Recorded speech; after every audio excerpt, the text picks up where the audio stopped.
Hola, amigos, ¿cómo andan? Hoy voy a hablar un poco sobre mi forma de ver la Tierra. Ustedes saben que supuestamente vivimos en una Tierra esférica, algo que para mí es totalmente ridículo, pero bueno, esa ridiculez es lo que hoy se da por acreditado.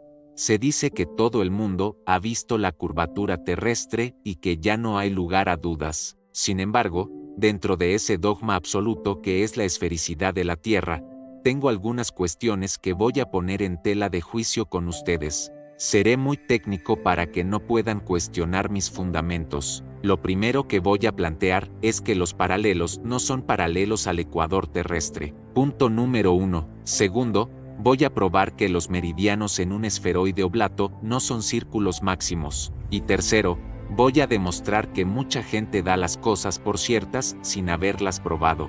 Vamos a empezar por el primer punto. ¿Por qué digo que no es correcto llamar paralelos a los paralelos? Si consideramos el ecuador como el círculo máximo, que es, entre comillas, paralelo a todos los otros paralelos, los cuales son círculos no máximos que van de este a oeste. Si en una esfera tomamos como definición que el círculo máximo en un esferoide oblato como es la Tierra, oblato porque gira a partir del semieje mayor que es el ecuatorial, es una recta, no hay forma de que alguien me diga lo contrario. En la geometría euclidiana, un círculo máximo es una recta.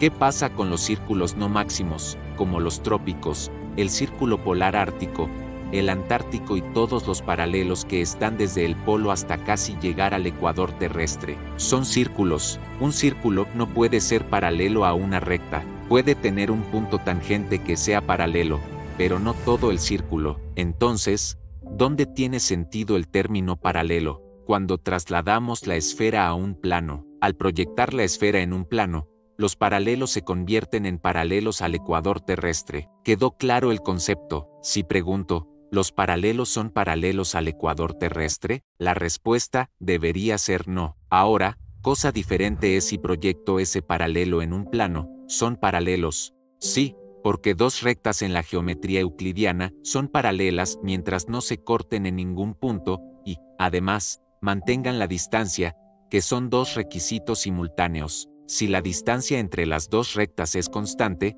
no se van a cortar.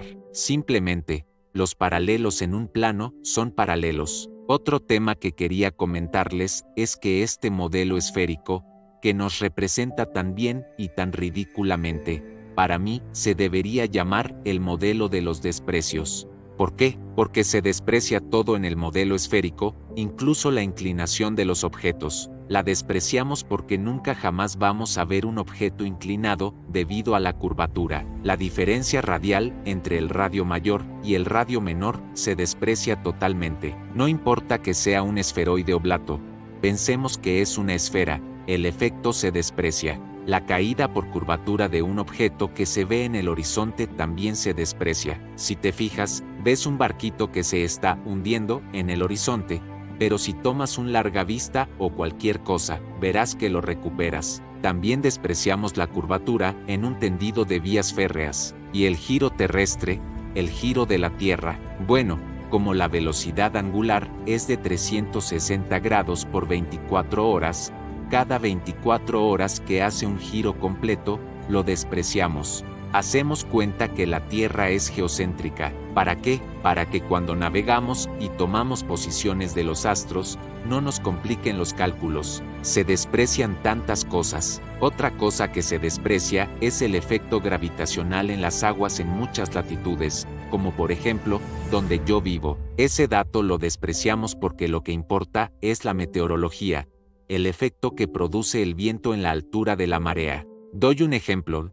Si ahora tengo una altura de marea de 40 centímetros por la gravitación y tengo una sudestada que me hizo elevar el nivel del agua a 1,40, esa distancia de la altura de la marea gravitacional la desprecio porque lo que importa es el viento. Y el efecto contrario es lo mismo. Tengo un viento de espaldas que lleva el agua hacia afuera. También se desprecia la gravitación porque el río bajó 15 metros, entonces no tiene sentido. Así que el modelo esférico lo llamo el modelo despreciativo.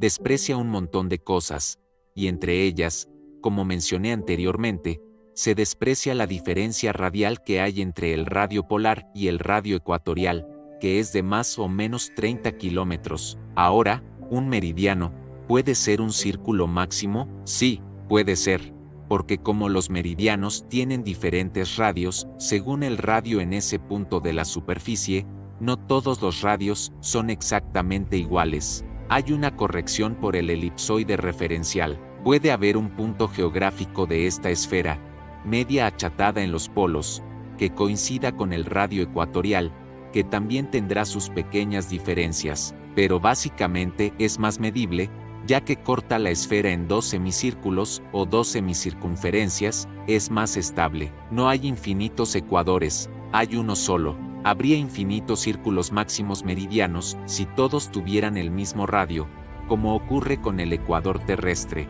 pero no es así. Por lo tanto, no todos los meridianos son círculos máximos. Depende de si coinciden o no con el radio mayor terrestre. Si un meridiano está por debajo del radio mayor ecuatorial, ya no es un círculo máximo. Sin embargo, por definición, podemos llamarlo meridiano porque contiene a los polos. Si contiene a los polos, es un meridiano, pero reitero, no siempre un meridiano es un círculo máximo. Otra cosa interesante que había mencionado anteriormente es el tema de la inclinación de los objetos. Es importante porque la esfera tiene 2 variables, ocultamiento e inclinación. Supongamos que no existiera la atmósfera terrestre y la vista no tuviera ninguna distorsión. Yo podría decir que conozco exactamente la altura del objeto que estoy tomando como prueba para ver la curvatura. Supongamos que mide 1 metro y desaparece en 10 centímetros. Quiere decir que está a X cantidad de kilómetros de mi posición. Lo mismo ocurriría con la inclinación de los objetos. Si tengo una inclinación de 0,03 grados, estoy a tanta distancia de ese objeto. Pero desgraciadamente, yo nunca vi un objeto inclinado. Siempre lo sé está totalmente vertical con respecto a mi posición, sin importar si está a 100, 200, 300, 400 metros, 1, 2 o 10 kilómetros, siempre se ve en posición totalmente vertical. Ahora, una pregunta que les hago a todos los iluminados que ya dan por sabido que la Tierra es esférica, como yo, que sé que la Tierra es ridículamente esférica. No me es natural pensar en ciertas cosas que, por ejemplo, no me entran en la cabeza. Supongamos que estoy aquí y tengo a otro individuo a 100 metros de mí. Si por mi vertical pasa una recta y por la vertical de mi compañero pasa otra recta, ¿esas rectas permanecerán paralelas o se cortarán en un punto? Para mí, siguen paralelas y no se cortan en ningún punto. Para la mayoría, esas rectas se van a cortar en el centro de la esfera. Me parece algo antinatural. Para terminar, había dicho una frase bastante interesante. Nosotros pensamos con la esfera y vivimos en el plano. A este modelo hay que buscarle la vuelta para voltearlo. Bueno, amigos, eso es todo. Les deseo muy buenos vientos a todos. Nos vemos.